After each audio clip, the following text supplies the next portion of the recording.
හයිබෝවන් සියලුම දෙනාට අද මේ වීඩියෝ එකෙන් මං වලත් කතා කරන්න යන්න වර්තික ෂයා කරගන්න යන්නේ ඔයාලා බොහෝම අපහසුතාවට පත්වෙන විදිහට පත්වෙනවා මේ සිලොන් ස්ටොක් එක්ස්චේන්ජ් එකේම නැත්තං ලංකා විත් ස්ටොක් මාගට් එකේ තව එහෙමත් නැත්තං ගෝල්ඩ් වගේ ඇසට් එකක එහෙමත් නැත්තං තව ඊට වඩා ගලෝබලි ඉන්ටරෙස්නල් විදිහට මාකට් එකත් එක්ක සෙල්ලම් කරන කෙනෙක්න ක්‍රෝඩ් ඔයිල් එහෙම නැත්තම් ෆොරින් කරන්සිස් මේ මොකක් හරි ආකාරයකට මොකක් හරි ඇසට් එකකට මුදල් ආයෝජනය කරලා ඒකේ මුදල් ප්‍රොෆිට් කරගන්න බැරිව එහෙම නැත්තම් කන්සිස්ටන්ට්ලි ප්‍රොෆිට් කරගන්න බැරිව ඒ කියන්නේ හිතන්න අපි දැන් 1 මිලියන් දැම්මොත් අපිට මේ මාසායකින් අපිට පුළුවන් සාමාන්‍ය රුපියල් ලක්ෂ 2.5 විතර ප්‍රොෆිට්ටක් ගන්න අපිට ඊළඟ මාසාය වෙද්දී ලක්ෂ 2.5ට ලක්ෂ 5ක ලොස් එකක් තියෙනවා. එහෙම වෙන්න පුළුවන්. රයිට්. එතකොට මේක ප්‍රශ්නයක්. ඒක ප්‍රශ්න වෙන්න මූලිකම හේතුව තමයි ඔයාලට එක ස්කිල් එකක අඩුපාඩුව. රයිට්. එක ස්කිල් එකයි අවශ්‍ය වෙන්නේ. මේ එකට හොඳම දේ තමයි මම සරල උදාහරණයකින් පැහැදිලි කරන්නම්. ඔයාට තියනවා කියලා හිතන්න හොඳ රෙස්ටුරන්ට් එකක්. රයිට්. එතකොට ඔයාට රෙස්ටුරන්ට් එක තිබ්බට ඒ රෙස්ටුරන්ට් කියන එකේ කෝ එක එහෙම නැත්තම් මූලය ඒ හැම ඒ කියන්නේ මුළු රෙස්ටුරන්ට් එකේම පැවැත්ම හැමදේම තීරණය වෙන්නේ රෙස්ටුරන්ට් එකේ අපිට තියෙන විෂුවල් අපියරන්ස් එකකින්වත් එහෙම නැත්තම් තියෙන වයිබ් එකකින්වත් ඒ කිසිම දෙයකින් නෙවෙයි. අපි වයිබ් එකට රෙස්ටුරන්ට් එකකට යන්නේ නැහනේ. අපි වයිබ් එක විතරක් කන්සිඩර් කරලා රෙස්ටුරන්ට් එකට යන්නේ නැහැ. අපි අපියරන්ස් එක විතරක් විෂුවල් අපියරන්ස් එක විතරක් කන්සිඩර් කරලා රෙස්ටුරන්ට් එකට යන්නේ නැහැ. රයිට්.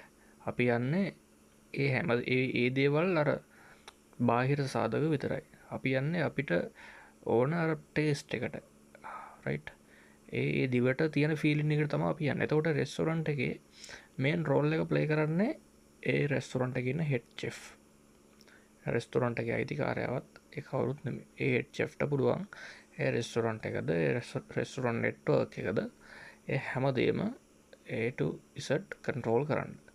එයා ජොබ් එකක් කරන කෙනෙක් වෙන්න පුළුවන්. නමුත් එයා අතේ තමයි වැඩි දිනන්නේ වගේ මේ පාත් එක මේ බැටල් ෆීල්ඩ් එක මේකත් ඒ රෙස්ටුරන්ට් එකක් වගේ දෙයක්. එතකොට ඔයාට තියෙන ස්කිල් එක ඔයාට කොහෙන් හරි චාට් එකක් අපිට view කරන්න පුළුවන් වෙන්න පුළුවන්. දැන් මේ ඉන්නේ tradiview.com කියන platform එකේ tradiview app එකේ. ඊට පස්සේ තව කෙනෙක්ට පුළුවන් go charting එකට ගිහලා chart එකක් පොඩ්ඩක් එහෙම කරගන්න. තව කෙනෙක්ට පුළුවන් fundamental වලට දාලා news ටිකක් කොහෙන් හරි බලා ගන්න. right. තව කෙනෙක්ට පුළුවන් කොහෙන් හරි දැන් ධම්මික පෙරේරා මහත්මයා ඉන්නවා. ධම්මික පෙරේරා මහත්මයාගේ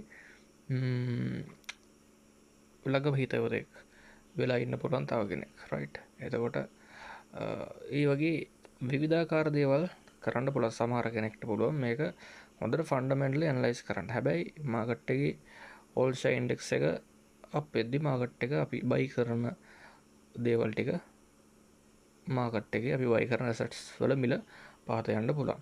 ඉතින් සරලවම කිව්වොත් අපිට කොච්චර මොනවා තිබ්බත් අපිට ඕන ගෝල්ස් වලට යන්න බෑ. අපිට ටාගට්ස් වලට යන්න බෑ. රයිට්. එතකොට අපි මේකේ මූලිකවම ෆෝකස් කරන්න ඕන මොකද්ද? ඒ කියන්නේ අපිට මේක ඉගෙන ගන්න අවශ්‍ය පිළිවෙලක් තියෙනවා. ඒ කියන්නේ ඔයා මෙතන 1 මිලියන් ඉන්වෙස්ට් කරත් 10 මිලියන් ඉන්වෙස්ට් කරත් රුපියල් 10000ක් ඉන්වෙස්ට් කරත් 5000ක් ඉන්වෙස්ට් කරන්න පුළුවන් නම් 5000ක් ඉන්වෙස්ට් කරත් ඔයාට ඒ කිසිම දෙයක අර කන්ටිනියස් ප්‍රොෆිට් එකක් ගන්න බෑ. එක්කෝ ඔයා ෆලෝ කරන ඇඩ්වයිසර් හොඳ ඇඩ්වයිසර් කෙනෙක් වෙන්න ඕනේ.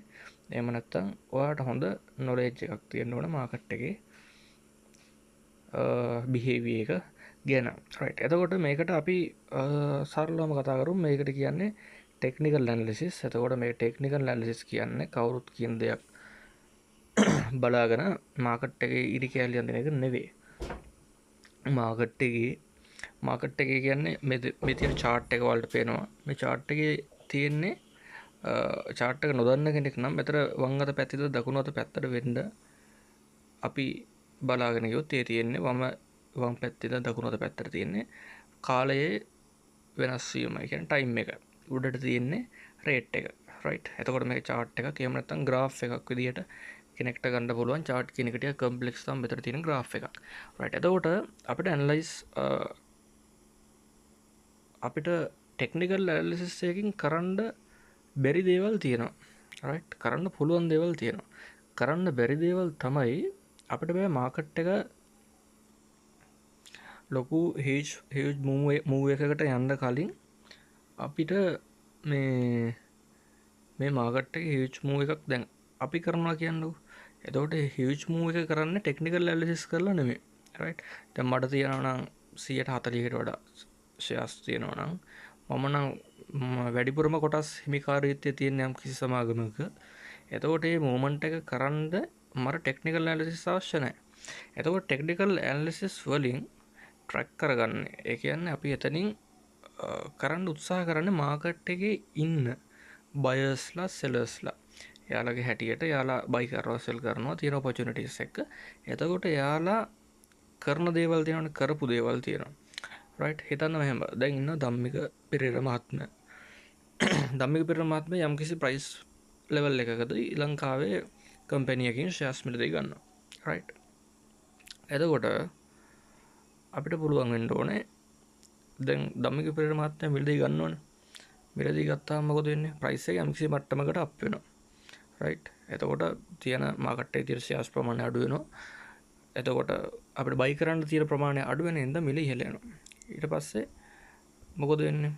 මිල ඉහළ ගියාට බයි කරන්න කෙනෙක් නැහැ. ඊට පස්සේ ආපහු ෂෙයාර්ස් වල ප්‍රයිස් එක ඩවුන් වෙනවා. මේක ෆැක්ටර් එකක්. ප්‍රයිස් එක ඩවුන් වෙන්න. ඊට පස්සේ ප්‍රයිස් එක ඩවුන් වෙනවා කියන්නේ ඊට පස්සේ අර කලින් ගත්ත කට්ටිය ඉන්නවනම් එයාලා ටිකක් මාකට් එක සෙටල් වෙනකන් එයාලා සෙල් කර තියෙන ඔයාලටත් බොහොම සමහර විට එක්ස්පීරියන්ස් ඇති ස්ටොක් මාකට් එකේ ඉන්වෙස්ට් කරන අයට ඇඩ්වයිසර්ස් ලාගෙන නැත්තම් මේ ඇඩ්වයිසර්ස් ලාගෙන නෙමෙයි බ්‍රෝකරින් කම්පැනි වලින් කියනවා මෙහෙමයි දැන් ලොස් පිට යන්නේ මේක මෙහෙමයි දැන් සෙල් කරලා දාමු. රයිට්. එතකොට ආපහු වට්ට ගන්න මාකට් එකට ඔයාලා ගාව තියෙන ඔයාලා බයි කරපු දේවල් ටික. රයිට්. මොකද මාකට් මූව්මන්ට් එකක් අවශ්‍යයි. දැන් අර ධම්මික පෙරේරා මහත්මයා මූව් එක ගත්ත ප්‍රයිස් ලෙවල් එක තියෙනවනේ. එතකොට එයාගේ ලෙවල් එකෙන් පල්ලෙහාට යන්න අවශ්‍ය නැහැ. එයා යම් කිසි මට්ටමකට මූව් එක කරන් තියෙනවනේ 140ක 150ක් කියන්නකො 140ක් කියන්න. එයාට තියෙන 140ක ඕනර්ෂිප් එකක් නම් එයාට ඉතින් ඇත්තටම එයාගේ රේට් එක ලොස් කරගන්න යට අවශ්‍ය නැහැ. එයාට ඕනේ මාකට් එක උඩට යනවා බලන්න. එතකොට මාකට් එක අර මාකට් එකේ ඉන්න තෝරු මෝරුයි හාල් මැස්සෝයි අඳුනගෙන මාකට් එක යන්නේ කොහාටද කියලා ඒ දේවල් ටික ට්‍රැක් කරගන්න අපි බයි කරන්න ඕනේ කොතනින්ද කියලා ට්‍රැක් කරගන්න තමයි ටෙක්නිකල් ඇනලිසිස් කියන එක ඌමනා වෙන්නේ. රයිට්. එතකොට මේකට ඉන්ඩිකේටර්ස් යූස් කරන කට්ටිය ඉන්නවා. මේකට ට්‍රෙන්ඩ් ලයින්ස් චාර්ට් පැටර්න්ස් අනම්මනම් ඔය බේසික්ස්. හරිද? මේ දේවල් ඇත්තටම බේසික්ස් යූස් කරන කට්ටිය ඉන්නවා. නමුත් මේකේ අපිට මොනවා යූස් කරත් අපි ඕවරෝල් ගත්තාම ප්‍රොෆිට් නම් හොඳයි ලොස් නම් එක තේරුමක් නැහැ. ඒක නිසා මට ඔයාලට කියන්න තියෙන මෙච්චරයි. ඔයාලා මාකට් එකට අලුත් කෙනෙක් නම් රයිට් ඔයාලට තියෙන්න පුළුවන් ඔයාලට ඔය බේසික් දේවල් ඇත්තටම වැඩක් නැහැ. බේසික් දේවල් කියන්නේ account එකක් හදන්නේ කොහොමද, account එකට investment එකට අපි deposit එක කරන්නේ කොහොමද, ඊට පස්සේ ඒකේ තියෙන regulations බලන්නේ කොහොමද, broker බලන්නේ කොහොමද, ඊට පස්සේ fundamental news අපි කොහොමද ගන්නෙ, sheets ටික කොහෙන්ද ගන්නෙ, papers ටික check කරගන්නේ කොහොමද, analyze කරගන්නේ කොහොමද. ඒව කරා කියලා ඔයාලට කරන්න පුළුවන් දෙයක් නැහැ. රයිට්. ඒව කරා කියලා ඔයාලට කරන්න පුළුවන් දෙයක් තියෙනවා. නෑ නෙමෙයි. වැඩි වර්ධව හිතන්න එපා. නමුත් ඊට වඩා දෙයක් ඔයාලට කරන්න පුළුවන් තමන්ට පර්සනලි තමන් ස්ට්‍රැටජි එකක් ක්‍රමවේදයක් ඩෙවලොප් කරගත්තොත් මේක අපි ට්‍රැක් කරගන්න කොහෙන්ද කියන එක අපිට කැච් කරගන්න කොහෙන්ද අපි බයි එක ගන්න කොහෙන්ද කොහොමද මාකට් එකේ තෝරු මෝරු ටික ප්ලේ කරන්න කොහොමද හාල් මැස්සෝ ටික එකට කැච් වෙන්නේ කියන මාකට් බිහේවියර් එක තමයි මේක අල්ලගන්න ඕනේ. එහෙම නැතුව ඔයාලා අරයා මේ සමහර FB එකත් ගොඩක් ගෲප් වල තියෙන ඇනොනිමස් පෝස්ට් දානවා මේක මෙහෙම වෙයි සමහරු විලාප දෙනවා සමහරු හොඳ කියනවා එහෙම දෙනවා රයිට්. එතකොට අර අනවශ්‍ය දේවල් එක්ක ඔයාලා මේ අනවශ්‍ය දේවල් මත ඩිපෙන්ඩන්ට් එපා. ඔයාලගේ ජර්නි එක තීරණය කරන්න එපා. මොකද අපි අනිත් කියන අපිට දේවල් කියනවා කට්ටිය, අපිට දේවල් උගන්වනවා කට්ටිය. හැබැයි ඒ කට්ටිය ඉගෙනුවා කියලා මේ හැමදේම හරි කියලා හිතලා එතනින් එහාට යන්න එපා. උගන්වන දේවල් හරි කියලා නෙමෙයි, කියන දේවල් හරි කියලා. රයිට්? යම් කිසි කෙනෙක් දෙයක් උගන්වන්නේ එක්ස්පීරියන්ස් කරලා. ඒකට අපි වැරද්දක් කියන්න හොඳ නැහැ. තව ඉන්වස්ටර්ස්ලා ඉන්නවා, තව ට්‍රේඩර්ස්ලා ඉන්නවා. එතකොට යාලා එක්ස්පීරියන්ස් කරලා යාලා එක්ස්පීරියන්ස් උගන්වනවා. ඒක හරියට වැරදුනත් මේක තියෙන ප්‍රොබබිලිටි එක. හරි සම්භාවිතාවයක් තියෙන. එතකොට අපිට මාස 6කට පස්සේ අපි account එක check කරද්දී අපේ account එක අර මාළු කඩේ වගේ රතු වෙලා නම් ඒක වැඩක් නැහැ. රයිට්? එතකොට අපිට තියෙන්න ඕනේ අපේ ස්කිල් එක. මේන්ලි ඒ ස්කිල් එක තිබ්බම අපිට වෙන ප්‍රශ්න නැහැ.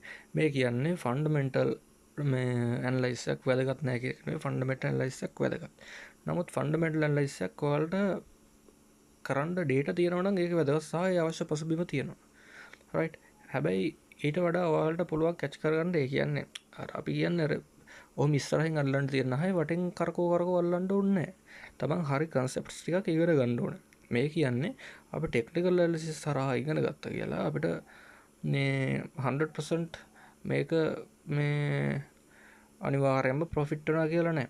බට් හැබැයි ඕවරෝල් මාස 6කට යද්දී ඔයාට එන ස්ට්‍රැටජි එකක් ඔයාට හදාගෙන යද්දී ඒ ස්ට්‍රැටජි එක මේන්ටේන් කරගෙන යද්දී ඔක ප්‍රැක්ටිස් කර යද්දී රයිට් මේකට ඔයාට හොඳ මෙන්ටර්ස් ටිකක් අවශ්‍යයි. ඔයාට හොඳ සර්කල් එකක් අවශ්‍යයි. මෝඩයන්ගෙන් ගැලවිච්ච සර්කල් එකක්. හරිද? මේ මාස ගාන ඉන්වෙස්ට් කරන්න ඕනේ නැහැ බොරුවට. ඒ කියන්නේ සල්ලි තියනවනේ ඉන්වෙස්ට් කරනවා යනවන අයයි නැත්තම් මේ මොනවාද අපේ නම් අපේ නැත්තම් ලොස් වෙයි කර කමන්න. එහෙම මෝඩයෝ වගේ ඉන්වෙස්ට් කරන්න එපා. සල්ලි වාගෙන මේක රුපියල් මිලියනයක් දාලා මේ මිලියන 2ක් හොයනට වඩා රුපියල් 20000ක් දාලා මිලියන 2ක් හොයන තැනට තමන්ගේ සයිකොලොජි එක මේන්ටේන් කරගන්න. මේක කරන්න පුළුවන් දෙයක්. හරි? ඒක කරන්න බැරි දෙයක් නෙමෙයි. කරන්න පුළුවන් දෙයකට අනිවාර්යෙන් අපි ફોකස් කරන්න ඕන. කරන්න බැරි දෙයක් නම් අපිට මේක මේ අහක දාන්න පුළුවන්.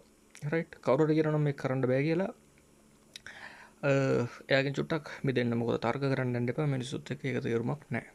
රයිට්? එතකොට කෙනෙක්ට මේක ලොස් එක්ස්පීරියන්ස් කරන්න පුළුවන්. ඔයා ඉන්නේ දැන් මගෙත් එක්ක පහුගිය දවස් ටිකේ චැට් කරපු කීපදෙනෙක් ඉන්නවා, කතා කරපු කීපදෙනෙක් ඉන්නවා. 2 මිලියන් 5 මිලියන් එහෙම ලොස්. සෝ ඉතින් ඒක කමක් නැහැ. ලොස් එක ඉගෙන ගන්න. ලොස් එක ආවම ගන්න ඒ මාකට් එකේ. ඉගෙන ගන්න. රයිට්? ඒ කියන්නේ ඒක නිකන් නැති වෙන්න දෙන්න එපා. එතකොට ඔය ස්කිල් එකක් විදියට මෙන්න මේක මුල් කරගන්න. ටෙක්නිකල් ඇනලිසිස් කියන එක. ඊට පස්සේ ඔයාලට පුළුවන් ඕවරෝල් ඔයා ටාගට් එකක් තියාගන්න. ටාගට් එක කියන්නේ මේ කම්පැනි එකේ මම ඉන්වෙස්ට් කරනවා නැත්නම් මම ගෝල්ඩ් වල ඉන්වෙස්ට් කරනවා. එහෙම නැත්නම් දැන් අපි ඉන්නේ මේ ටෙස්ලා chart එකේ. ටෙස්ලා හරි Google හරි ඕන එකක්. රයිට්? කොහේ හරි Apple වල හරි ඉන්වෙස්ට් කරනවා. ඒක බ්‍රෝකර් කවුද? බ්‍රෝකර්ගේ තියෙන කන්ඩිෂන්ස් මොනවාද? ඒව නෙමෙයි මෙතන මේ සෙල්ලම ප්ලේ කරද්දී ඔයාලට වැදගත් වෙන්නේ මාකට් එක කැච් කරගන්න. දැන් මම මුලින්ම මාකට් එකට එද්දි මට මේ chart එකක් කියන එක අර සංසාර භව ගමන වගේද. මුලක් කොහෙද තේරෙන්නේ නැහැ, අගක් කොහෙද තේරෙන්නේ නැහැ. හරයිට්? මම දන්නවා එතන තමා බොහෝ පිරිසක් ඉන්නේ.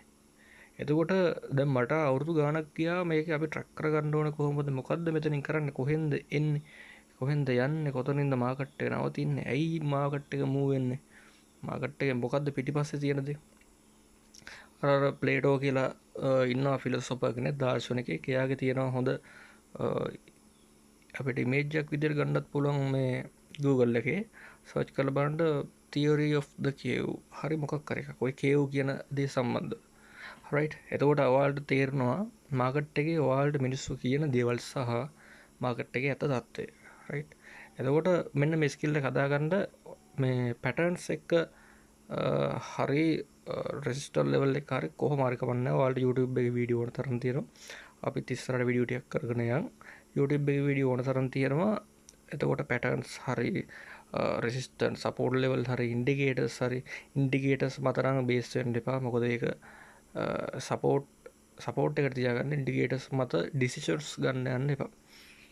ඒක ඇත්තටම යූස්ලස් වැඩක්. ඊට පස්සේ වොලියුම් ඇනලිසිස් එකක් කරගන්න ඔන්න ඔය වගේ සාමාන්‍ය දේවල් ටික මූලික බේසික්ස් දේවල්ටිය එකරගත්තා මැති ඕලට මුලින්ම ඒකන් ඇඩ්වයිස කියන නවලට මේ බයි කරන්න කියලා මේකද බයි කරන්න පුළුව සිටුවේෂන් එකට තියෙන්නේ කියන වාලට ඇත්තරම කරගන්න පුළුවන් එන්න නවලගේ සල්ලි නිසා එහම නැත්තන් ඇත්තරම එමනත්ත ඇත්තරම වාලා ඉන්ඩස්මටක් කරනගේ තේරුමන්නේ රයි් මහිතන වලට මේ විඩියෝ වැදගත් වෙන්නති කියලා මම මෙතර කිසිම දෙයකට නෙගටව් කමෙන්ට් එකක් දුන්න නෑ කියලා මං හිතනවා කෝස් කරන ඇති කෝස් කරන කෝස් කරන්න ඒක ප්‍රශ්නයක් නෑ මම කියන්නේ කෝස් කරන ගුරුවරු ඇති මෙන්ටර්ස් ඇති ඒක කවන්න වාල ඉගෙන ගන්න කොහෙන් හරි හරි ඒ කියන්න මෙන්ට කෙනෙක්ගෙන් ඉකරගන්න කෝස් කරන කෙනෙක් ඉකරගන්න හරිද ෆෙල් වෙන කෙනෙක් ඉගෙනගන්න යන්න එපා එයා පොදුවේ ෆෙල්නේ ෆෙල් වෙන කෙනෙක් ඉගෙන ගත්තර කවන්න මේක ෆෙල් වුනා කියලා ඉකරගන්න එයා ඇඩ්වයිස් ගන්න යන්න එපා එයා මේ දේ ෆෙල් වුණා රයිට් සෝ මමත් ඒ ගැන ටච් එකකින් ඉන්න ඕනේ ඒක ඉගෙනගන්න වත් ෆෙල් වෙන්නවත් ඉගෙනගන්න ඉගෙනගෙන වා ෆීඩ් කරන්න ඕනේ මෙන්න මේ ටෙක්නිකල් ඇනාලිසිස් කියන මේ දේ මොකද එතකොට ඔයාලට පුළුවන් බොහොම සූක්ෂම විදියට ලොකු මේ පරාසයක ඉන්වෙස්ට් කරන්න නැතුව සාමාන්‍ය ඉතින් ඔයාලට පැච්චර විදියට ඇත්තටම කිව්වොත් ඔයාලගේ ස්ටයිල් එකට ගැලපෙන විදියට ස්විං ගන්නවනම් ස්විං කරන්න එහෙම නැත්නම් ෂෝට් ටර්ම් ට්‍රේඩින් කරනවා නම් එහෙම කරන්නත් පුළුවන්. එහෙම අවුලක් නැහැ ට්‍රේඩින් කරන්නත් පුළුවන් කෙනෙක්ට ඉන්වෙස්ට්මන්ට් එකක් විදියට හිතලා ස්විං කරන්නත් පුළුවන්. රයිට්. ඉතින් ඔය ආකාර දෙක තුනම කරන්න පුළුවන්. මොනවා කරන්නත් ඔයාලට තියෙන්න ඕනේ ස්කිල් එක ටෙක්නිකල් ඇනාලිසිස්. ටෙක්නිකල් ඇනාලිසිස් දැනගත්තා කියලා ඒකෙන් කොහොම කරන්න බෑ. සයිකොලොජි එක හදන්න ඕනේ. ඊට පස්සේ තියෙනවා අපිට ට්‍රේඩින් ප්ලෑන් එකක් ඉන්වෙස්ට්මන්ට් ප්ලෑන් එකක් තියෙන්න ඕනේ ඊට පස්සේ තව ඊට අමතරව ඔයාට රිස්ක් මැනේජ්මන්ට් ප්ලෑන් එකක් අනිවාර්යෙන් තියෙන්න ඕනේ එහෙම නැතුව ඔයාට බෑ මාසය 6ක් අන්තිමේදී කොළපාට දකින්න රයිට් පෝර්ට්ෆෝලියෝ එකේ එහෙම ප්‍රශ්න තියෙනවා සෝ මොනවා කරන්නත් ඔයා ඉස්සෙල්ලා අනිවාර්යෙන්ම ටෙක්නිකල් ඇනාලිසිස් වලට අත තියන්න ටෙක්නිකල් ඇනාලිසිස් ඉස්සරහට කරගෙන යන්න YouTube එකේ වීඩියෝ තියෙනවා කෝස් තියෙනවා නම් කෝස් කරන්න කෝස් වලින් බේසික් දේවල් ටික අනිවාර්යෙන් දරගන්න. ඒ කියන්නේ කෝස් වල බේසික් දේවල් ටික නෙමෙයි තමන්ගේ බ්‍රෝකර් ගැන සහ ඉන්ඩස්ට්‍රි එක ගැන ස්ටොක් මාකට් එක කියන්නේ මොකද්ද? ස්ටොක් මාකට් එක ප්ලේ කරන කෙනෙක් නම් ඊට පස්සේ ගෝල්ඩ් මාකට් එක ප්ලේ කරන කෙනෙක් නම් ගෝල්ඩ් ගැන රයිට් ඊට පස්සේ ෆොරින් කරන්සි එක ප්ලේ කරන කෙනෙක් නම් ෆොරින් කරන්සි වල මේ දේවල් ගැන පොලිසිස් අරම්මන දේවල් තියෙනවනේ. සෝ ඒ දේවල් ගැන ඒ මූලික අවබෝධය අවශ්‍යයි. මූලික අවබෝධයෙන් පස්සේ ඔයාලට අදහසක් එනවා දැන් මම මේකක් දන්නවා මේකක් දන්නවා රයිට් මම දන්නවා දැන් මෙතනින් මේ මාකට් එකේ මෙහෙමයි දැන් මහ බැංකුවේ තත්ත්වය මෙහෙමයි ඊට පස්සේ මොනටරි පොලිසිස් වල අප්ඩේට් එකක් තියෙනවා නම් ඒක මෙහෙමයි ඊට පස්සේ භාණ්ඩාගාරේ තමනර ටී බිල්ස් මේ ඉෂුව කරලා තියෙනවා ඒ දේවල් මෙහෙමයි එතකොට ඒක ඉම්පැක්ට් එක මෙහෙමයි ඔක්කොම ටික දන්නවා රයිට් හැබැයි මාකට් එකට ගියාට පස්සේ මාකට් එකේ අපි ඉන්වෙස්ට් කරාට පස්සේ අපි යන්නේ රතු පැත්තට එහෙම වැඩක් නැහැ හරි අර දේවල් ටික දැනගෙන ඔයා ඊළඟට තියන්න ඕනේ ස්ටෙප් එක තමයි සොලිඩ් විදියට ටෙක්නිකල් ඇනාලිසිස් රයිට් ටෙක්නිකල් ඇනාලිසිස් කියන්නේ ඉන්ඩිකේටර්ස් නෙමෙයි ටෙක්නිකල් ඇනාලිසිස් කියන්නේ ඉන්ඩිකේටර්ස් සහ අපිට දන්න ට්‍රෙන්ඩ් ලයින්ස් ඊට පස්සේ මූවින් ඇවරේජස් ඒ දේවල් නෙමෙයි දේවල් කියන්නේ එකක් ටෙක්නිකල් ඇනාලිසිස් කියන්නේ charts දිහා බලලා ප්‍රයිස් එකේ මූවමන්ට් එක දිහා බලලා ඩිසිෂන්ස් ගන්න එකට අරකට විතරක් නෙමෙයි එතකොට එහෙම කෙනෙක්ට හිතන්න පුළුවන් එලියට් වේව් කියන්නේ මේ එලියට් වේව් දන්න කෙනෙක්ට එලියට් වේව් කියන්නේ ලොකු ටූල් එකක් රයිට් ඊට පස්සේ වොලියුම් ඇනාලිසිස් එක හරියට කරගන්න පුළුවන් කෙනෙක්ට වොලියුම් ඇනාලිසිස් එක කරනවා කියන්නේ ලොකු ටූල් එකක් සපෝට් එකට ඉන්ඩිකේටර්ස් ගන්න පුළුවන් රයිට් එතකොට ඔයාලා මේ විදිහට දේවල් ටික කරගෙන යන්න ටෙක්නිකල් ඇනාලිසිස් වලට අනිවාර්යෙන් 100ට 50ක් දෙන්න අනිත් ඒවාට 150ක් දෙන්න රයිට් රෙඩි කරගෙන යන්න අපි ඉස්සරහට වීඩියෝ ටිකකින් තව වැදගත් වෙන තොරතුරු ටික කතා කරමු ඔයාලගේ ජර්නි එක කොළපාට ජර්නි එකක් කරගන්න රයිට් එහෙනම් බුදු සරණයි ජේසුස් පිටයි රෙඩි කරගන්න thank you